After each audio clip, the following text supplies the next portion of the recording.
स्वागत है दोस्तों आप सभी का हमारे इस YouTube चैनल में। आज हम सीखेंगे कक्षा 7 की गणित में अभ्यास 3B। प्रश्न नंबर 1 पर देखिए ध्यानपूर्वक और सीखते चलिए। हम आपको अच्छे से तरीके से सिखाएंगे इन मैथ्स के क्वेश्चन को सॉल्व करना, ठीक है। प्रश्न नंबर 1 पर देखिए क्या कहा गया है। किसी कक्षा के 5 शिक्षार्थियों ने गणित की परीक्षा में क्रमशः इतने इतने अंक प्राप्त किए, यानी 40, 50, 68, 70, 72 ये अंक प्राप्त किए हैं। 5 शिक्षार्थी है, ठीक है। उन्होंने गणित की एक परीक्षाई एग्जाम हुआ उनका, तो उन्होंने एक ने 40 अंक मिले, एक को मिले हैं 50, 68, फिर 70 और फिर 72। इन सभी ने इतने अंक प्राप्त किए हैं। तो शिक्षार्थियों के प्राप्तांकों का समांतर माध्य ज्ञात कीजिए। समांतर माध्य होता क्या है? समांतर माध्य ज्ञात कैसे करेंगे? तो देखिए इसको समझिए पहले कि समांतर माध्य की डेफिनेशन क्या है या समांतर माध्य कहते किसे हैं। देखिए समांतर माध्य कहते हैं जो संख्या होती है ना, उन संख्याओं को जोड़कर जितने भी पद दिए जाते हैं उनसे भाग दे देते हैं, वह संख्या समांतर माध्य कहलाती है, ठीक है। उनके बीच की समान अंतर हो और बीच की हो, उनके बीच की संख्या हो, ठीक है। जैसे ध्यानपूर्वक सीखो कि समांतर माध्य का फॉर्मूला होता है कुल पदों का योग बटे पदों की संख्या, जितने भी पद दिए गए हैं। अब आपको एक क्वेश्चन जो पहले दिया गया था, पहले उसमें देखिए ध्यानपूर्वक कि 5 शिक्षार्थी दिए हैं ना, तो 5 इनका जो है क्या है, ये है पदों की संख्या। तो पदों की संख्या क्या है इसका कि 5 है इसमें पदों की संख्या। कुल पदों का योग कौन सा है? कुल पदों का योग, पद कितने दिए गए हैं ये रहे, ठीक है। 5 ही दिए गए हैं, इन सभी को जोड़ दिया जाएगा और बटे में 5 लिख दिया जाएगा। तो हम सीखते हुए चलेंगे। आप इस फॉर्मूले को नोट कर लेना कि समांतर माध्य बराबर होता है कुल पदों का योग बटे पदों की संख्या। तो बराबर sigma x upon n। Sigma का मतलब साइन होता है जोड़ना, ये सम का साइन होता है, सम यानी जोड़ने का, और x यानी पदों की संख्या। जो भी पद हैं सभी जोड़े जाते हैं, वे सभी के सभी पद। तो लिखोगे समांतर माध्य। पहला क्वेश्चन हम कर रहे हैं, ध्यानपूर्वक सीखते हुए चलेंगे। समांतर माध्य बराबर होता है कुल पदों का योग, कुल पदों का योग बटे समांतर माध्य का कुल पदों का योग बटे पदों की संख्या। देखिए यहाँ पर पदों की संख्या, तो पदों की संख्या यहाँ आ जाएगा, ठीक है। तो कुल पदों का योग बटे पदों की संख्या, ठीक है, या सिग्मा x अपॉन n, ठीक है। देखिए ध्यानपूर्वक सिग्मा x अपॉन n। हमने फॉर्मूला लिख लिया है। अब इसी प्रकार हम इसको सॉल्व करेंगे। या तो आप इसे लिख के सीधा सॉल्व कर लीजिए या फिर आगे देखिए। प्रश्न नंबर 1 पे हमने पढ़ लिया था कि कक्षा 5 के शिक्षार्थियों ने गणित की परीक्षा में क्रमशः 40, 50, 68, 70, 72 ये सभी अंक प्राप्त किए हैं। तो शिक्षार्थियों के प्राप्त अंकों को समांतर माध्य ज्ञात करना। तो सभी जोड़ दीजिए सभी को। 40, 50, 68, 70, 72 ये सभी जोड़ दिए और बटे में लिखोगे क्या कि पद कितने इसमें, 1, 2, 3, 4, 5, तो 5 बटे में लिखोगे, ठीक है। आपके समझ आ गया होगा आपको। ये सभी जोड़े जाएंगे। अब ऊपर जो पद हैं सभी को जोड़कर यहाँ लिखा जाएगा और बटे में 5 लिखा जाएगा, ठीक। जोड़िए 2 और 8 10, 10 की 0 हासिल 1, 7 और 1 8, 8 7 15 और 6 21, 5 26 और 4 30, 30 पूरा लिखा जाएगा। इन सभी को लाइन वाइज जोड़ लेना आप ऐसे लिख करके 40, 50, 68, 70 और 72 ऐसे जोड़कर आप लिख लेना। यहाँ पर जो भी आएगा उसको यहाँ लिखना, ठीक है। तो लिखकर जोड़ लेना। आगे सीखिए। 5 से इसको भाग दिया जाएगा। भाग कैसे देंगे? हम वैसे सिखा रहे हैं जिन बच्चों पर भाग भी नहीं होगा, तो ऐसे तो कर पाएंगे शायद। तो ये 30 को देखिए, अभी 3 को तो नहीं भाग दे सकते हम 5 से, क्योंकि 5 बड़ी संख्या और 3 छोटी है। तो 5 से 30 को भाग देंगे। 5 छंग 30, 5 छंग 30। 6 बार में गया तो 6 को यहाँ लिखेंगे, 30 को यहाँ। 0 उतारेंगे इस वाली को, ये तो साथ में है इसके। 30 जब ही तो बनेगा, तो 0 को इस वाली को उतारिए और फिर 5 की 0 में गुणा करेंगे तो 0 आएगा। तो यहाँ क्या आएगा? 60। तो यहाँ क्या हो गया? 60। या यहाँ पर भी कर सकते थे, 5 से काटेंगे 30 को 6 बार में और ये पीछे 0 लिख लोगे। तो इसका समांतर माध्य क्या हो गया? समांतर माध्य बराबर 60 अंक। ठीक है, 60 अंक हो गए। यानी सबका समांतर माध्य, इनका समांतर माध्य सबके बीच में कौन सा रहेगा? 60 रहेगा। ठीक है, तो ये इसका आंसर हो चुका है। अब देखते हैं आगे। प्रश्न नंबर 2 पर देखिए। 2 में क्या कहा गया है? क्या कहा है उसने कि किसी फैक्ट्री के 15 मजदूरों की प्रतिदिन की मजदूरी क्रमशः 70, 110, 65, 80, 75, 85, 80, 76, 94 और 100, 105, 110, 103, 81 और 86 रुपए हैं। यानी 15 मजदूरों के रुपया हैं ये सभी के। प्रतिदिन की मजदूरी है, इतने रुपए मिल रहे हैं। 15 मजदूरों को अलग अलग तनख्वाह मिल रही है हर दिन की। तो मजदूरों को मजदूरी का समांतर माध्य, यानी अगर इन सभी का बराबर देखा जावे कि इन्हें कितना मिलना चाहिए, सभी को एक समान अंतर, उनके बीच का समान अंतर सभी में बराबर कितने तक का पड़ सकता था लगभग। इनकी तो सबकी अलग अलग है ना, ऐसी इसमें निकाला था कि इनके बीच में बीचों बीच 60 निकला है। यानी सभी के अगर 60 होते तो 5 हो गए 300 नंबर तब भी बैठते। ठीक है, या फिर इनके अलग अलग हैं तब भी 300 हैं। तो समांतर माध्य पहले का था 60 अंक आया था, हमने निकाला जब, और इसके बाद दूसरा करेंगे तो उसमें देखते हैं क्या होगा। तो हम लिख लेंगे फॉर्मूले को। समांतर माध्य बराबर आप गैल इसके यानी साथ के साथ इस फॉर्मूले को याद कर लीजिए कि कुल पदों का योग बटे पदों की संख्या। ठीक है, तो कुल पद कितने हैं? 15 हैं। पूरे 15 के 15 लिखोगे और फिर बटे में 15 लिखोगे। ठीक है, पद कितने हैं? 15 तो नीचे लिखोगे और जो जितने भी पद हैं उन सभी को जोड़ दिया जाएगा। योग का मतलब क्या होता है? योग का जोड़ना। ठीक है, तो लिखोगे एक एक करके। 70, 110 और देखिए 80 दिया गया है, ऊपर लिख रहे हैं हम 110। फिर उसके बाद 65 है, 80 है, 75, 85, 80, 76, 94 और फिर 100 है एक और, फिर 105 है, फिर 100 है, नहीं 110 है और इसके बाद 103 है, 81 है और 86 है। ये सभी दिए गए हैं 15 पूरे। अब बटे में लिखोगे आप 15, तो इसके बटे में क्या लिखोगे? 15 बटे 15।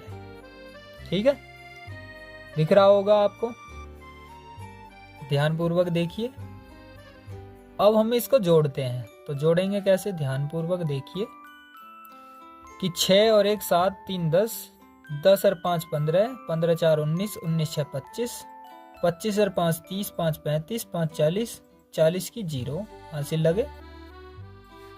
लगे 4, 8 4 12, 12 8 20, 20 और 1 21, 21 और 9 30, 30 7 37, 37 8 45, 45 8 53, 53 और 7 70, 60, 53 और 60 और 8 68, 68 6 74, 74 और 1 75, 75 7 75 और 7 82, 2 का हासिल लगे 8 हासिल लगाओगे, 8 और 1 9, 9 और 1 10, 10 और 1 11, 11 और 1 12, 12 और 1 13, तो 13 यहाँ लिखोगे। टोटल आया हमारा जोड़ने पर 1320 और बटे में है 15। यहाँ आपको थोड़ी सी कंफ्यूजन होगी, यानी थोड़ा सा दिक्कत आ रही होगी, परेशानी, कैसे जोड़ा है कैसे नहीं। तो आप एक एक करके इसको जोड़ लीजिए, या लाइन में लिखकर ऐसे तब जोड़ लेना, ऐसे लाइन में लिखते हुए जोड़ लेना साथ में। उसके बाद हम देखते हैं कि कैसे करेंगे इससे आगे।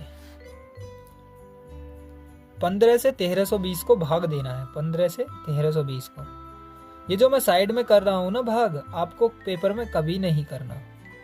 आपको बस रफ कार्य एक पेज पीछे वाले पर लिख लेना, आपको रफ कार्य है, उसके बाद उस पर ही करना है। तो 15 से काटिए, 15 से 13 में तो भाग नहीं जा सकता, तो 132 को साथ में लेना होगा। तो 15 से अब देखिए 132 है ये, तो कितने बार में जा रहा, 15 अट्ठे 120, बचेगा कितना 2, और यहाँ 3 में से 2 गया 1, 12 बचा। फिर यहाँ 0 उतारोगे ये वाली, तो 0 आ गई, 15 अट्ठे 120, ठीक है। तो इसके बीच में क्या हुई, समांतर माध्य क्या होगा हमारा 88, तो 88 रुपया हो गए, 88 रुपये। तो इसका समांतर माध्य कितना निकल चुका है, समांतर माध्य बराबर 88 रुपये, ठीक है। यू इसका आंसर हो चुका है। उम्मीद करता हूँ दोनों समझ में आए होंगे। अगर आपको क्वेश्चन समझ आ रहे हैं तो इस वीडियो को लाइक कीजिएगा और अपने सभी दोस्तों को शेयर करें ताकि वह भी मैथ्स को पढ़ सकें। और मेरी इस थोड़ी सी मेहनत को सफल करिए, अपने दोस्तों को ज़रूर भेजिए और इस चैनल पे ज़्यादा से ज़्यादा सब्सक्राइबर कंप्लीट करा दीजिए और मुझे भी मोटिवेशन मिलेगा। आप हर एक वीडियो को लाइक कीजिए जो आपकी क्लास से रिलेटेड है, ठीक है, ताकि मैं आपकी क्लास से रिलेटेड और भी सब्जेक्ट्स की वीडियो बना पाऊँ, ठीक है। चलते हैं प्रश्न नंबर 3 पर। तो प्रश्न नंबर 3 में देखिए क्या कहा गया है। कहा क्या है कि नीचे दी गई सारणियों के आंकड़ों का समांतर माध्य ज्ञात कीजिए। तो ये आंकड़े दिए गए हैं, इनका समांतर माध्य ज्ञात करना। तो इसके भी बीच में समांतर माध्य, यानी माध्य का मतलब बीच की संख्या, समान अंतर, जिसमें समान अंतर हो, इनके बीच की संख्या ढूंढनी। तो पद और बारंबारता दिए गए हैं, हम दूसरे तरीके से लिखेंगे। तो पद तो ऐसे लिखेंगे ऐसे, और बारंबारता लिखेंगे ऐसे, बारंबारता आपको दिखा देंगे। उसके बाद आप सॉल्व करेंगे ध्यानपूर्वक कि पद को x कहते हैं और बारंबारता को f कहते हैं, ठीक है। ध्यानपूर्वक सीखेंगे।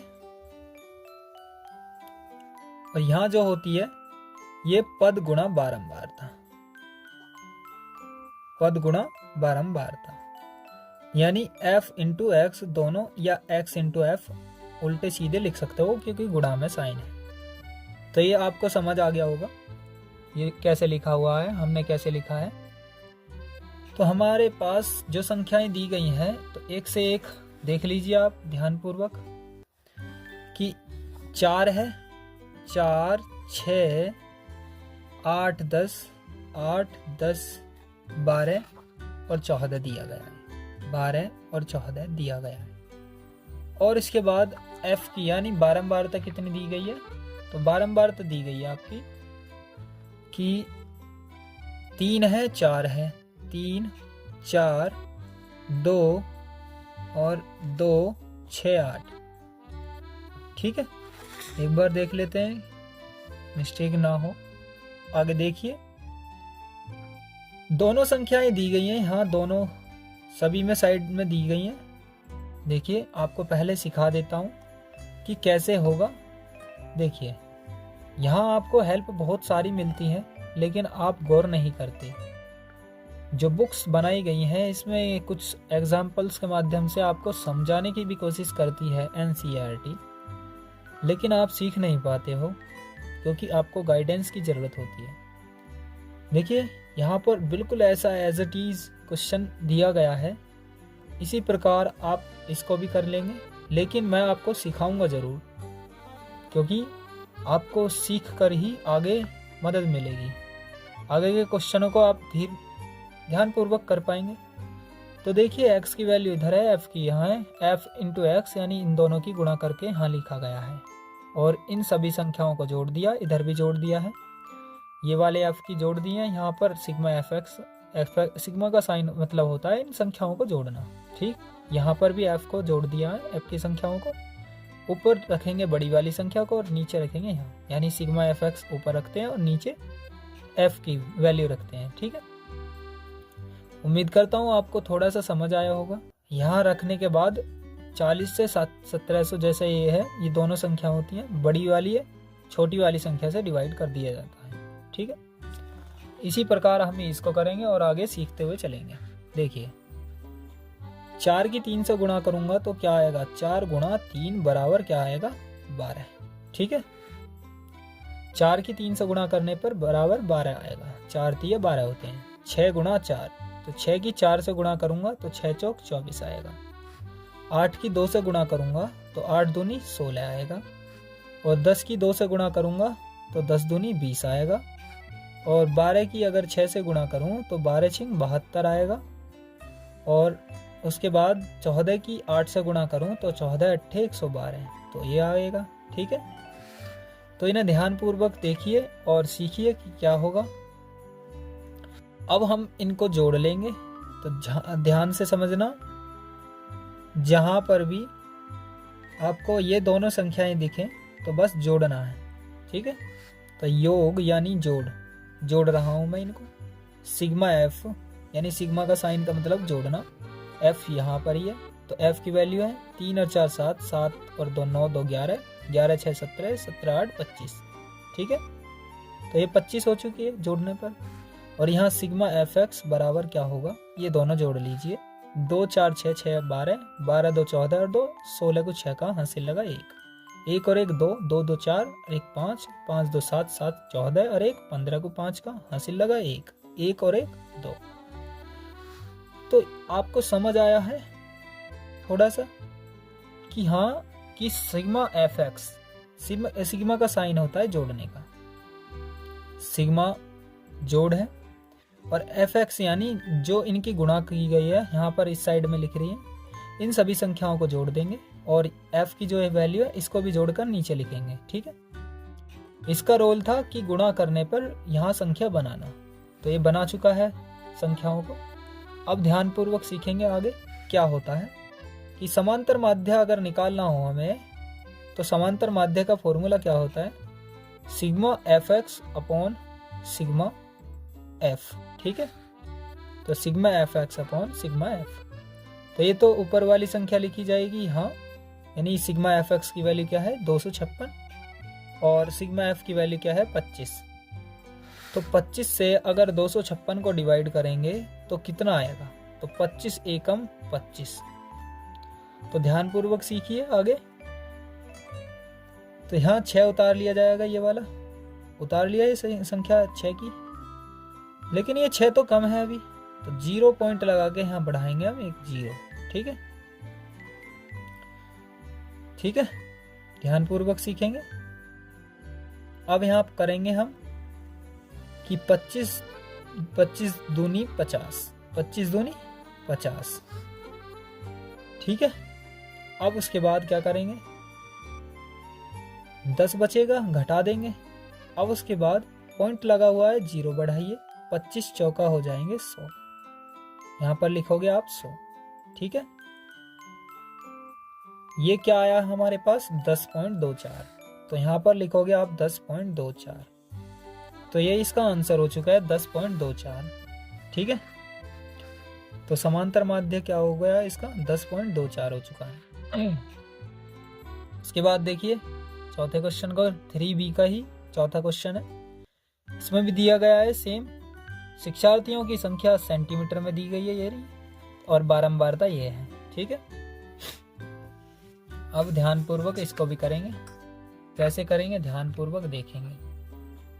शिक्षार्थियों की संख्या का एक टेबल बना लीजिए, शिक्षार्थियों की संख्या सबसे पहले, उसके बाद बारंबारता। तो शिक्षार्थियों की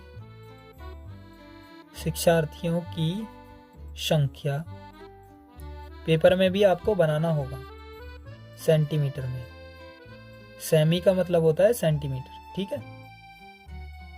उसके बाद बारंबारता दिया गया है, तो बारंबारता भी लिख लीजिए, बारंबारता। तो ये f है, ये माना जाएगा x, ठीक है।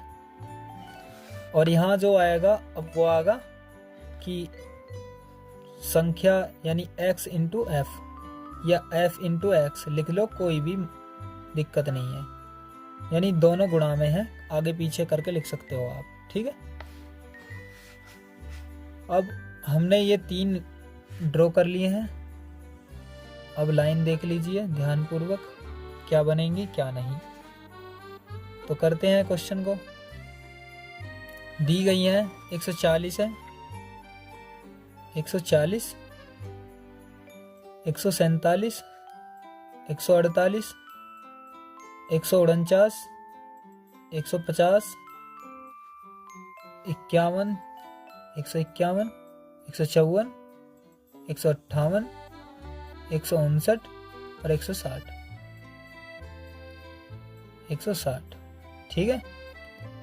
और यहाँ पर जो संख्याएं दी गई हैं उनको भी देख लीजिए। 3 दी गई है, 4, 5, 6, 3, 4, 5, 6, उसके बाद 10 है 10, और उसके बाद है 7, 5, 4, 4, 2, 7, 5, 4, 4 और 2, ठीक है। इन सभी की गुणा करनी है हमें और गुणा करके लिखनी है। तो ध्यानपूर्वक सीखते हुए चलेंगे और आगे गुणा करते हुए चलेंगे। तो 140 गुणा 3 बराबर क्या होगा, और 147 गुणा 4 क्या होगा, और 148 गुणा 5 क्या होगा। यानी f की वैल्यू है और x की वैल्यू ये है। तो मैं उल्टा भी लिख सकता हूँ, यानी x की वैल्यू पहले और f की वैल्यू बाद में। तो गुणा तो सेम करनी है, नहीं इन दोनों की आपस में करनी है, ठीक। तो लिख सकता हूं मैं ऐसे भी। उम्मीद करता हूं आपको समझ आ रहा होगा सभी। 149 गुणा 6, 150 गुणा 10, 150 गुणा 10, 151 गुणा 7 और 154 गुणा 5, और इसके बाद 158 गुणा 4, 159 गुणा 4 और 160 गुणा 2, ठीक है। अब हम लिखेंगे इसको। 0, 3 चौक 12 का 2 का हाथ से लगा 1, 3 एकम 3 और 1 4, 420 हो गया, यानी 14 तिया 42 और पीछे 0 लगा दिया। इसकी गुणा करिए, 4 सत्ते 28 को 8 का हाथ से लगे 2, 4 चौक 16 और 2 18 को 8 का हाथ से लगा 1, 4 एकम 4 और 1 5। आप एक एक करके गुणा कर लीजिए और उसके बाद लिख लीजिए। तो मैं थोड़ा जल्दी कर रहा हूँ यहाँ पर। अगर आपको समझ ना आए तो आप कमेंट करके बता सकते हो। अगर थोड़ा बहुत मिस्टेक भी हो जाए तो भी आप कमेंट कर सकते हैं, जिससे आपको एक नई वीडियो बनाकर दी जाएगी जिसमें आपको सही से सिखाया जाएगा और भी अच्छे से, और जो मिस्टेक हुई हैं उनको सुधारा जाएगा। 5 अट्ठे 40 हाथ से लगे 4, 5 चौक 20 4 24 को 4 कहाँ से लगे 2, 5 एकम 5 2 7, 6 निम्न 54 4 हाथ से लगे 5, 6 चौक 24 5 29 हाथ से 2, 6 एकम 6 2 8, 10 तो 1500 हो जाएगा ये 1500, क्योंकि 15 एकम 15 2 जीरो पीछे।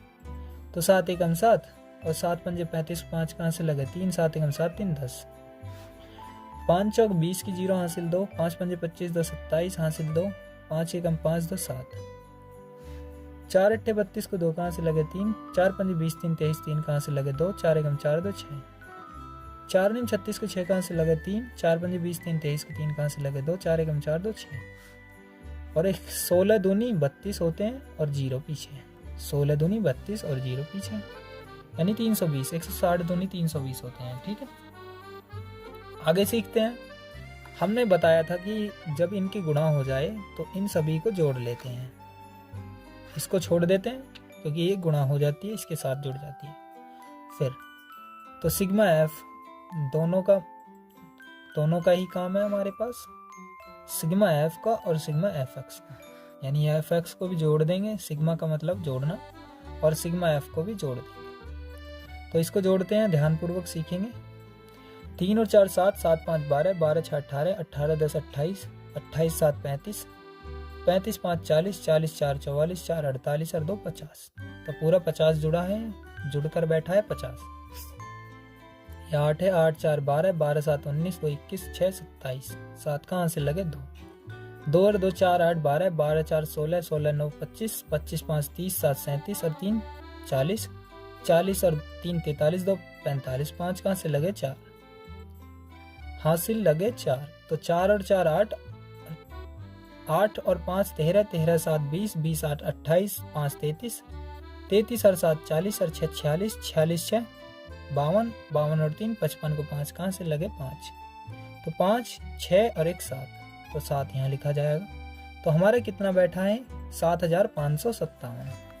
तो हम फॉर्मूला लिखेंगे, समांतर माध्य बराबर होता है, समांतर माध्य बराबर होता है sigma F x upon sigma F. ठीक है, तो सिग्मा एफ एक्स कितना है 7557 और सिग्मा एफ कितना है 50। तो लिखेंगे 50 से इसको भाग दे देंगे। कैसे करेंगे, तो थोड़ा सा मैं यहाँ पर करा रहा हूँ आपको भाग 75 57 का। देखिए 50 एकम 50, कितना बचेगा, 5 में से 0 गया 5 बचेगा, 7 में से 2, 7 में से 5 गया 2 बचा। ठीक, आगे देखिए, ध्यानपूर्वक सीखेंगे। देखिए अब यहाँ 25 बचा है, तो 5 का ये वाले उतार लेंगे क्योंकि यहाँ 50 से कम था 25। अब यहाँ पर 255 बन गया है, तो 50 पंजे हो जाएगा 250, 50 पंजे 250, 50। अब यहाँ 5 बचेगा, 255 में से 250 घटाओगे 5 बचेगा, या 5 में से 0 गया 5, 5 में से 5 गया 0 और 2 में से 2 गया 0। तो 0 को नहीं लिखेंगे, इसको लिखेंगे बस 5 का। ये 7 का भी उतार लिया जाएगा, 7 का उतार लोगे तो ये 57 हो जाएगा। तो 50 एकम 50, बचेगा कितना 7, पॉइंट लगाओगे यहाँ 0 बढ़ाओगे, 50 एकम 50, बचेगा कितना 20 और पॉइंट लगा पड़ा 0 बढ़ाइए, 50 चौका कितना हो जाएंगे 200। ठीक है, तो कितना आया 151.14। तो कितना आ चुका है आपका 151.14। तो 151.14 इसका आंसर आ चुका है। आशा करता हूँ या उम्मीद करता हूँ कि आपको ये वीडियो अच्छी लगी होगी। सभी दोस्त या फिर फ्रेंड्स या फिर स्टूडेंट सभी लाइक करें जो भी मेरी इस वीडियो को देख रहे हैं, और अपने दोस्तों तक शेयर करें। और इस चैनल पर नए हो तो प्लीज़ कृपया इस चैनल को सब्सक्राइब करें और बेल आइकन को ज़रूर दबा देना। वो साइड में घंटी का आइकन होता है, ऐसे घंटी का सा आइकन होता है, तो बेल आइकन आप ज़रूर दबाइए, जिससे एक भी जो भी वीडियो मैं डालूँगा, एक भी जो भी हो, जो भी नई वीडियो डले करेगी आपको सबसे पहले मिले करेगी। ठीक है, तो आप सपोर्ट करिए इस चैनल को, और मिलते हैं किसी नेक्स्ट वीडियो में। तब तक के लिए टेक केयर।